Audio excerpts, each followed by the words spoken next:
اب یہ دھوکہ آپ کو لگ گیا، یعنی یقین آ گیا دنیا کی زندگی پر، اب آپ کے لیے دین اسلام کی کوئی ضرورت نہیں رہے گی، یعنی اللہ کا حکم اور نبی کا طریقہ، اس کی کوئی ضرورت نہیں رہے گی۔ پھر آپ اپنی مرضی سے اور دنیا کے لیے زندگی گزاریں گے، پھر اپنا فائدہ آپ ہر چیز میں دیکھیں گے، میرا کیا فائدہ ہے، میں نے کیا کما لیا۔ اللہ اکبر اللہ اکبر اللہ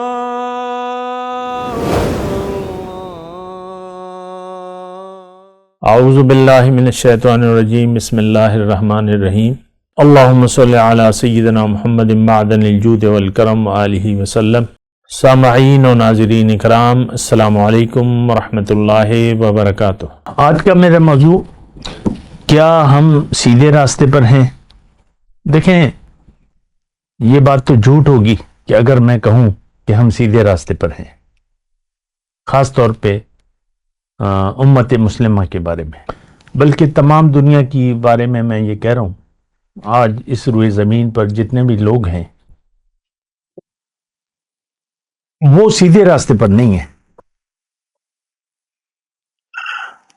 دیکھیں سیدھا راستہ ہے کیا، پہلے تو یہ آپ دیکھیں اللہ نے ہمیں دنیا کے لیے نہیں بنایا۔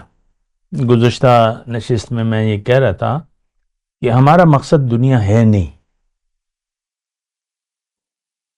ہماری منزل باطن ہے، حق ہے اور اللہ ہے، جو بھی آپ لفظ کہہ لیں، جو بھی آپ کی سمجھ میں آتا ہے۔ ہمیں اللہ نے دنیا کے لیے نہیں بنایا، ہمارے لیے گھر جو ہے رہنے کا وہ آخرت میں ہے، دنیا ہمارا گھر نہیں ہے۔ مستقل سکونت ہمارے شناختی کارڈ میں بھی ہوتا ہے نا، عارضی پتہ اور مستقل پتہ۔ تو ہمارا عارضی پتہ تو دنیا کا ہے، لیکن یہاں سے ہم چلے جائیں گے سفر، جیسے کہ وہ سفر کی نمازیں ہوتی ہیں اور اس کے اپنے مسائل ہیں، 15 دن زیادہ سے زیادہ، 15 دن سے کم اگر آپ ہیں تو بس سفر میں، اور ہمارے سفر کا تو پتہ ہی نہیں چلتا، 15 دن بھی کبھی پتہ نہیں چلتا۔ بہرحال دیکھیں، ایک بات نوٹ کر لیں کہ ہمیں دنیا سے کچھ لینا دینا ہے نہیں۔ مقصد وہ ہوتا ہے جو آپ کو حاصل ہو جائے اور آپ اس کے مالک بن جائیں، وہ مقصد ہوتا ہے۔ اب دنیا سے جاتے وقت جب آپ سب کچھ چھوڑ جائیں گے تو یہ کیا ساری زندگی، اب کھانے پینے کے لیے تو ہم کمائی نہیں کرتے، ہم تو جمع بھی کرتے ہیں نا،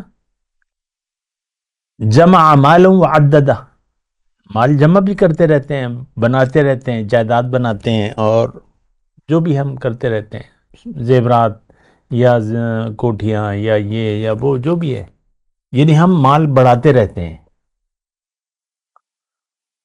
تو وہ تو دنیا کا لالچ ہے۔ اب وہ جو ہے، جو کچھ بھی ہے، مال اور اولاد، اللہ قرآن کے الفاظ سے میں اگر کہوں کہ انما اموالکم و اولادکم فتنہ، مال اور اولاد طلب، تو یہ فتنہ ہے، آزمائش ہے، یہ دراصل آزمائش ہے، یہ آپ کی کمائی نہیں ہے۔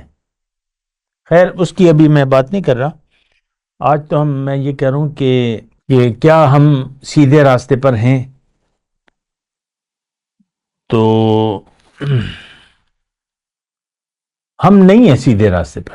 دیکھیں، جس کی ایک سادہ سی میں بات کہوں، جس کی منزل دنیا ہے تو وہ سیدھے راستے پر نہیں ہے، سیدھا راستہ اس کی سمجھ میں بھی نہیں آئے گا۔ یعنی جس نے دنیا کو مدعا بنا لیا زندگی کا، اب اس کو سیدھا راستہ سمجھ میں نہیں آئے گا۔ تو یہ بات تو اپنی جگہ ہے، حقیقت ہے۔ ہم چونکہ دیکھیں بات کیا ہے، بات یہ ہے، پہلے تو آپ دیکھیں سیدھا راستہ ہے کیا۔ دیکھیں اللہ، یہ میں نے گزشتہ سبق میں بھی کہہ رہا تھا، بات ابھی مکمل نہیں ہوئی ہے۔ اللہ نے ہمیں اپنے لیے بنایا ہے، ہماری منزل اللہ ہے، اور ہم نے اللہ کے راستے پر چلنا ہے، اور اللہ جو ہے وہ سیدھے راستے پر ہے۔ یہ قرآن کی آیت کا ترجمہ ہے، ان ربی علی صراط مستقیم، میرا رب تو سیدھے راستے پر ہے۔ تو منزل میری ہماری دنیا نہیں ہے، ہماری منزل آخرت ہے، جس کا وعدہ اللہ تعالیٰ نے ہم سے کیا ہے۔ ہمارا گھر آخرت میں ہے، اچھا یا برا وہ الگ مسئلہ ہے، لیکن ہم نے جانا ہے، واپس جانا ہے، ہم اللہ کے ہیں، واپس اللہ کے پاس جانا ہے۔ انا للہ و انا الیہ راجعون کا مطلب یہی ہے۔ لیکن جب جائیں گے تو یا تو ناکام ہوں گے یا کامیاب ہوں گے۔ اگر دنیا کو آپ نے منزل بنا لیا تو پھر آپ ناکام ہوں گے، اور اللہ کو منزل بنا لیا اور اللہ کے راستے پر چلے جو کہ سیدھا راستہ ہے تو پھر آپ کامیاب ہوں گے۔ اللہ کو منزل بنا لینا آج کے مسلمان کی سمجھ سے بالا تر ہے۔ کیوں؟ ایک تو اس کو ظاہر کا دھوکہ لگ گیا ہے، اس کو یقین آ گیا ہے کہ یہ زندگی حقیقت ہے، اس کا فائدہ حقیقت ہے، یہ اصل ہے۔ اچھا، اب یہ دھوکہ آپ کو لگ گیا، یعنی یقین آ گیا دنیا کی زندگی پر، اب آپ کے لیے دین اسلام کی کوئی ضرورت نہیں رہے گی، یعنی اللہ کا حکم اور نبی کا طریقہ، اس کی کوئی ضرورت نہیں رہے گی۔ پھر آپ اپنی مرضی سے اور دنیا کے لیے زندگی گزاریں گے، پھر اپنا فائدہ آپ ہر چیز میں دیکھیں گے، میرا کیا فائدہ ہے، میں نے کیا کما لیا۔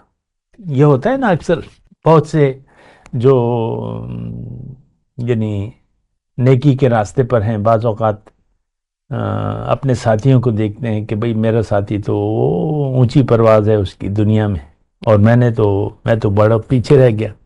تو یہ نہیں، یہ یقین یعنی یہ بے یقینی کی کیفیت ہوتی ہے۔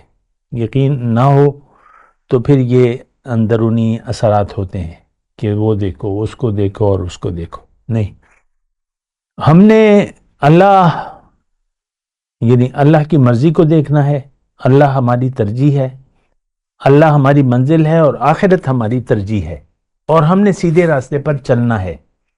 آج کا جو میرا موضوع ہے وہ یہ ہے کہ ہاں، کیا ہم سیدھے راستے پر ہیں؟ تو اس کا جواب تو نفی میں ہے۔ ایک تو دیکھیں، یہ ساری باتیں جو میں آپ سے کر رہا ہوں، اس کو لوگ سمجھتے نہیں ہیں۔ کیونکہ ہم حق کو جاننے کی کوشش بھی نہیں کرتے، پھر حق ہماری سمجھ میں نہیں آتا۔ اچھا، ایک بات جو میں آپ سے کہوں وہ یہ ہے کہ جس کی ترجیح دنیا ہو گئی، یعنی اس نے دنیا کی زندگی کو حقیقت سمجھ لیا، اب وہ اس کو ترجیح بنائے گا، اس کی کامیابی کو حاصل کرنے کی کوشش کرے گا، اس کی ناکامی سے بچے گا۔ اب حق اس کی سمجھ میں نہیں آئے گا۔ کیوں؟ کہ اس کو جو دھوکہ لگ گیا ہے، جو یقین دنیا کی زندگی کا آ گیا ہے، اب دنیا اور دنیا کا فائدہ اس کی ضرورت بن گئی۔ اب ہدایت اس کے لیے نہیں ہے، نہ اس کی سمجھ میں آئے گی۔ ان اللہ لا یہدی القوم الفاسقین، اللہ تعالیٰ نافرمان کو ہدایت کی سمجھ نہیں آتی۔ حضور صلی اللہ علیہ وسلم کی محفل میں بظاہر صحابہ کرام جو منافقین مدینہ تھے وہ بیٹھتے تھے، وَمِنْهُمْ مَنْ يَسْتَمِعُ إِلَيْكَ، ان میں سے بعض آپ کی باتیں کان لگا کے سنتے ہیں، یستمع الیک فیضا خرجوا من عندک، جب آپ کی محفل سے نکلتے ہیں تو پھر پوچھتے ہیں، جن کو صاحب علم لوگوں سے پوچھتے ہیں کہ ماذا قال آنفا، یہ کیا کہہ رہے تھے، ہماری تو کک سمجھ میں نہیں آیا۔ حضور صلی اللہ علیہ وسلم کی باتیں سمجھ میں نہیں آتی، جبکہ حضور کی باتیں تو کیا ہی بات ہے۔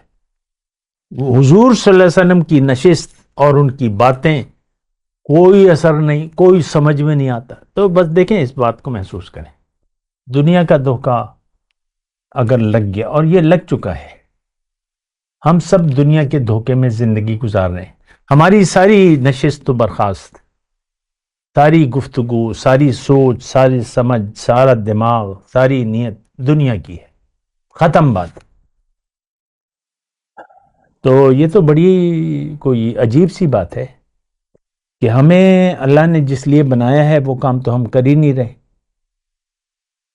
اور جس کے لیے نہیں بنایا اس کے پیچھے پڑے ہوئے ہیں، تو اس کا تو نقصان کے علاوہ تو کوئی وہ نہیں ہے۔ مثال کے طور پہ اگر شیر گھاس کھانا شروع کر دے تو اس کی جسم کی ضرورت تو گوشت ہے، تو گھاس تو اس کے لیے کوئی خاص فائدہ مند نہیں ہوگی۔ تو ہماری جو روحانی غذا ہے وہ تو اللہ کی یاد ہے، کہ ہم اللہ کی یاد میں زندگی گزاریں، اور ہمارے دل میں تو دنیا کی یاد کے علاوہ کچھ یاد ہے ہی نہیں۔ سوچ لیں، آپ اپنا محاسبہ خود کریں نا۔ تو یہ اصل میں ہماری ساری زندگی ایک خوش فہمی میں گزر جاتی ہے کہ ہم مسلمان ہیں یا ہم ایماندار لوگ ہیں، اور جنت کا ہم ٹھیکیدار اپنے آپ کو سمجھتے ہیں، اور بعض علماء کرام ہمیں تسلی دیتے ہیں، مفتیان کرام، کہ بس جنتی ہو، امتی ہو اور جنتی ہو، اور بخشے گا اللہ تعالیٰ، اور اللہ تعالیٰ تو غفور الرحیم ہے، اور شفاعت ہوگی۔ تو پھر وہ سارے دلائل آپ کو لوگ دیتے رہتے ہیں۔ بات کرتے ہیں ایک وقفے کے بعد۔ مولایا صلی وسلم دائما ابدا علی حبیبک خیر الخلق کلہم۔